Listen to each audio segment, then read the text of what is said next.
Hi, everybody. Happy Monday. Here is my cat, Mango. I wanted to squeeze over a little bit so you could see her. She's going to be hanging out in the background today. Mondays, I'm going to still be doing my lives, and but it'll be a little bit later, like around this time. So I just wanted to give you all a heads up on that. And also, if you're watching live, do hashtag live. If you're watching replay, hashtag replay because it helps with algorithms. And also drop where you are, because I know we've got a whole bunch of new people in the group from like all over the world. So I think that's always fun to find out where people are.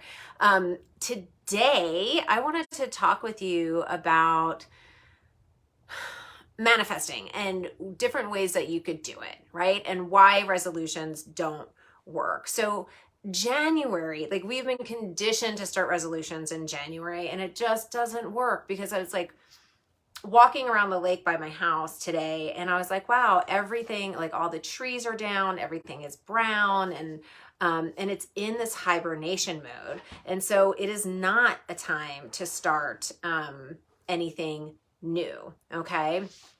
However, when it comes to creating the life that you want, it is about dreaming. It's about planning. It is about taking action. Okay. And so we are not right now in that action phase. We are in that nestling in. We are in that dream phase. Okay. So if you think even of like night and day, we're in that darkness, we're in the winter, we're in the night, we're in that divine feminine, we're in that subconscious, right? And what happens during that time is that you dream, okay? And so that is where we are right now. And so it is a perfect time to, which I know is an illusion, right? As I always say, perfectionism is an illusion, people. You're never going to get there. It's like trying to reach the horizon.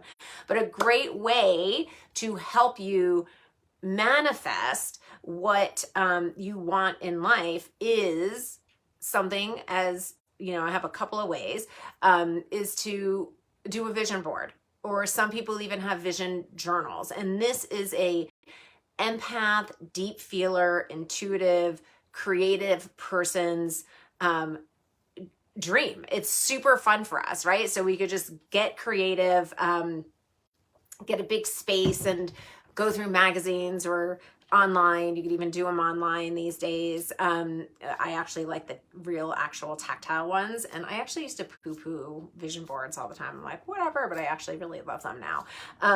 And so like, just whatever inspires you and whatever is feeling called to you. And you could even like drop into a little like meditation either before.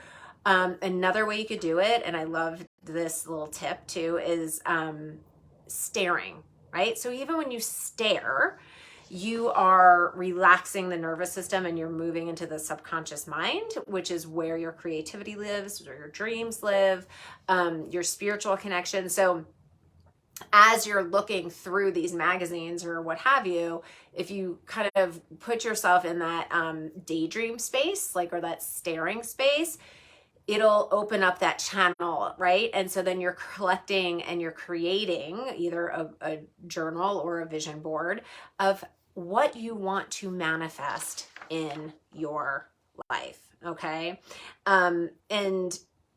And so with the journals, I think it's awesome because then you could take it everywhere and anywhere. I'm a huge journal person. I actually haven't tried the vision board in a journal because I just have mine right up here in my office that I get to see every day and go, okay, there it is. So, and so that vision board is like planting that seed, okay? Because again, we are the seed in the earth at this time, okay? And so when you have it and then you see it and you constantly have it in your consciousness and in your subconscious, eventually it will manifest just like flowers blooming in the spring, right? So the other thing that I want you all to keep in mind are what are your rocks? Okay. And so there is, I don't know, there was some professor at some university somewhere and he was talking about this. And I was like, okay, so I'm queen of like, I'm like, okay, this was a great idea, but like I butcher every quotes and all that kind of stuff. But essentially this, it's all about boundaries, right? Like your rocks are your boundaries and what is important to you. And so he was like, if you have a jar and you have all of your rocks, right? And then you also have pebbles and you have sand. So rocks are like your most important things, like, family, friends, whatever is the most important to you, your pets, whatever. Those are your rocks. So like for me, it's like my family, my friends, my spirituality. And so those are my rocks, right? Then you have like, you can't live without these, right? Then you have your pebbles, which are like important, but you could also, like, you could kind of do without them. Like, like if you like, like your car might be important, but if it like, you might be able to do without them. If it breaks down, you could ride a bicycle, like whatever, right? They're not as important as your rocks. And then you have your sand, right? And then the sand is like all the other shit that goes on in your life that's not important. And so if you are constantly filling that jar with sand, then you have no room in your life for the important things that fill your soul. And so ask yourself, like, is your jar filled with sand, pebbles, or rocks, right? And if it's filled with sand, then, it's time to reprioritize your life and take the sand out, put the rocks in first, then put the pebbles in, and then put the sand, like not the other way around. Okay. This helps with boundaries. Like what is important in your life?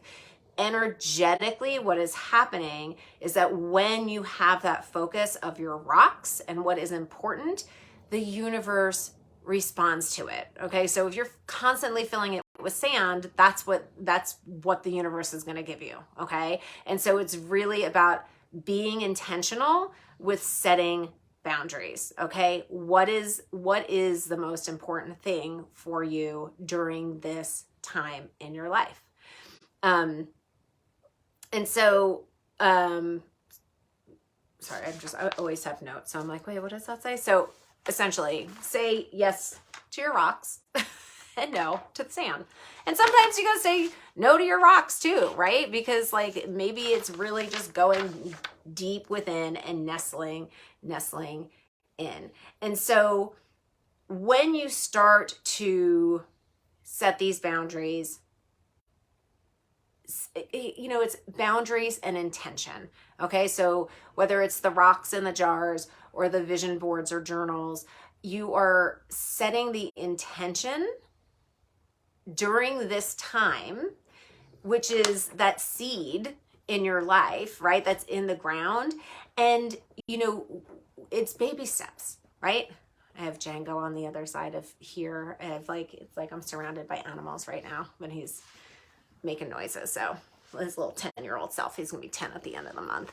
But like these intentions are these little seeds, right? And it's like going back to like why resolutions don't work is because it's not the time, right? Unless you're like in the Southern Hemisphere and it's like summer there, go for it, right? But like here in the Northern Hemisphere, it is that time to go within. And when you have these intentions and you have this creative space and you set what's important in your life as those seeds, every day you take time to nourish these intentions and these seeds, by springtime, you're going to have like a garden of growth essentially.